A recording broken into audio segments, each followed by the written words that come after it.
হাই বন্ধুসকল, আপোনালোকক Assam update YouTube চেনেলটোলৈ স্বাগতম জনালোঁ। SC স্কলাৰশ্বিপ 2024 SC কেটেগৰী যিসকল ছাত্ৰ ছাত্ৰী আছে সেইসকলৰ কাৰণে ভাল খবৰ।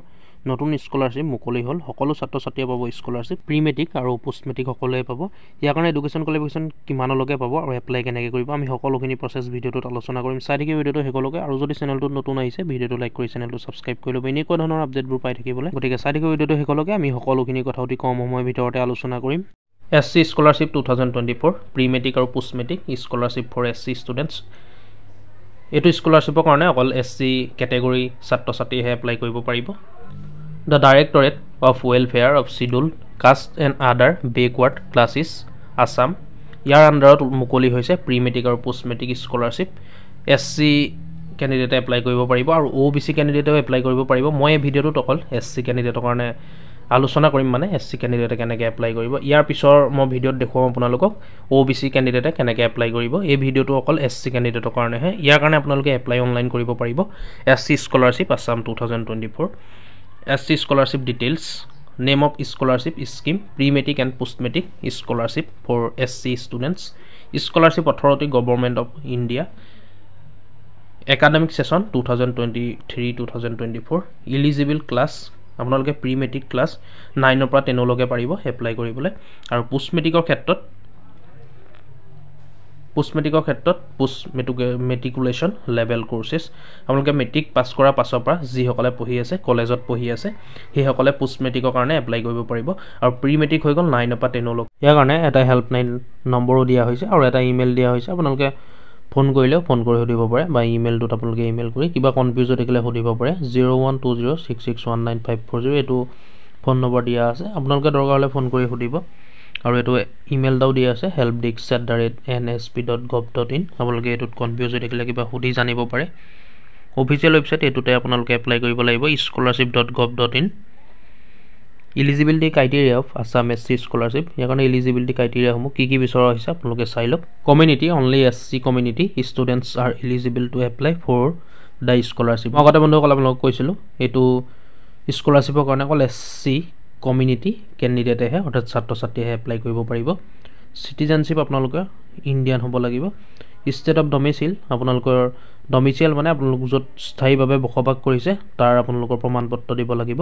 তাত ডমিচিয়েল হয় বুলি আপোনালোকে যে তাত বসবাস কৰিছে, মানে যিখন ষ্টেটত বসবাস কৰিছে। ফেমিলি ৰেষ্ট্ৰিকশ্যন, ইয়াত মানে আপোনালোকৰ সকলো ল'ৰা ছোৱালীয়ে যিসকল SC কেটেগৰী হয় সেই গাৰ্জেনৰ সকলো ল'ৰা ছোৱালীয়ে এই স্কলাৰশ্বিপৰ কাৰণে ফৰ্ম ফিল আপ কৰিব পাৰিব, মানে এপ্লাই কৰিব পাৰিব। আয়ৰ সীমা মানে ইনকমটো আপোনালোকে চাই লওক। প্ৰি মেট্ৰিক 9ম আৰু 10ম শ্ৰেণী আৰু মেট্ৰিকৰ পিছৰ বৃত্তি মানে ইনকম। যিসকল অনুসূচিত জাতিৰ ছাত্ৰ ছাত্ৰী অভিভাৱিকা সকলো উৎসৰ পৰা বছৰি মানে 2.5 লাখ অৰ্থাৎ 2.5 লাখ ইনকম কৰা হয়, সেইসকল 2.5 লাখতকৈ বেছি হ'ব নোৱাৰিব ইনকম। আয়ৰ প্ৰমাণ পত্ৰ নিজ নিজ চক্ৰ বিষয়াৰ পৰাহে লাভ কৰিব লাগে। আপোনালোকে যোনখন ইনকম চাৰ্টিফিকেট ইয়াত দিব লাগিব, অনলাইন এপ্লাই কৰোঁতে আপোনালোকে দিব লাগিব, সেইখন আপোনালোকে নিজ নিজ চক্ৰ বিষয়াৰ পৰা উলিয়াব লাগিব। তাৰপিছত আছে প্ৰি মেট্ৰিক 9ম শ্ৰেণী উপাদান 2য় বৃত্তি, চাফাইৰ সৈতে জড়িত বৃত্তিত নিয়োজিত আৰু স্বাস্থ্যজনিত বিপদৰ প্ৰতি প্ৰৱণসকলৰ সন্তানৰ বাবে আয়ৰ বাধা নাই। পৰিষ্কাৰ পৰিচ্ছন্নতাৰ সৈতে জড়িত আৰু স্বাস্থ্যজনিত বিপদৰ প্ৰতি প্ৰৱণ বৃত্তিত নিয়োজিতসকলৰ সন্তান যোগ্য প্ৰাৰ্থীসকলে জিলা সমাজ কল্যাণ কাৰ্যালয়, স্থানীয় সংস্থাৰ চিনাক্তকৃত বিষয়া, নাগৰিক সংস্থা বা ৰাজ্য চৰকাৰে নিৰ্ধাৰণ কৰা তেনে কোনো কৰ্তৃপক্ষৰ পৰা প্ৰমাণ পত্ৰ দাখিল কৰিব। ইয়াত দেখিছে আপোনালোকে স্বাস্থ্যজনিত বিপদৰ প্ৰতি প্ৰৱণ বৃত্তিত নিয়োজিতসকলৰ সন্তান যিসকলে স্বাস্থ্যজনিত হৈ আছে, স্বাস্থ্যজনিত বিপদ হৈ আছে বা স্বাস্থ্যজনিত ৰোগত ভুগি আছে, সেইসকলে কৰ্তৃপক্ষৰ পৰা প্ৰমাণ পত্ৰ দাখিল কৰিব লাগিব। যিসকল যোগ্য প্ৰাৰ্থী হয় সেইসকলে জিলা সমাজ কল্যাণ কাৰ্যালয়, স্থানীয় সংস্থাৰ চিনাক্তকৃত বিষয়া, নাগৰিক সংস্থা বা ৰাজ্য চৰকাৰে নিৰ্ধাৰণ কৰা তেনে কোনো কৰ্তৃপক্ষৰ পৰা প্ৰমাণ পত্ৰ দাখিল কৰিব লাগিব। SC স্কলাৰশ্বিপৰ বাবে কেনেকৈ আপোনালোকে আবেদন কৰিব। ইয়াৰ কাৰণে এপ্লাই কৰিবলৈ হ'লে আপোনালোকে অনলাইন প্ৰপত্ৰৰ সৈতে জমা দিবলগীয়া নথিপত্ৰ কি কি ডকুমেণ্টছ লাগিব মানে আপোনালোকে চাই লওক। বেংকৰ পাছবুক লাগিব, আয়ৰ প্ৰমাণ পত্ৰ অৰ্থাৎ ইনকম চাৰ্টিফিকেট লাগিব, আৰু জাতিৰ প্ৰমাণ পত্ৰ অৰ্থাৎ কাষ্ট চাৰ্টিফিকেট লাগিব, আৰু আধাৰ কাৰ্ড লাগিব। এইকেইটা ডকুমেণ্টছ লাগিব, এই 4টা। আবেদনকাৰীক কেৱল সেই বেংক একাউণ্টত একাউণ্টৰ সবিশেষে দিবলৈ পৰামৰ্শ দিয়া হৈছে, যিটো সক্ৰিয় মোডত থাকে, যাতে বৃত্তিৰ ধন পৰিশোধ বিফল নহয়, কাৰণ বৃত্তিৰ সকলো বিতৰণ DBT মোডৰ জৰিয়তে কৰা হ'ব। বেংকৰ তথ্য নিষ্ক্ৰিয় বা ভুলৰ বাবে কোনো ধৰণৰ লেনদেন বিফলতাৰ বাবে কৰ্তৃপক্ষ দায়ী নহ'ব। আপোনালোকে যিটো শুদ্ধ হৈ আছে, যিটো একাউণ্ট চলি আছে, সেই একাউণ্টটো দিব, সেই একাউণ্ট নম্বৰ দিব। যদি আপোনালোকৰ একাউণ্টত নোসোমায় বা বেলেগ একাউণ্টত সোমায় বা আপোনালোকৰ একাউণ্টত কিবা কাৰণত নোসোমায়, তাৰ কাৰণে তেওঁলোক দায়ী নহয়, কৰ্তৃপক্ষ দায়ী নহয়।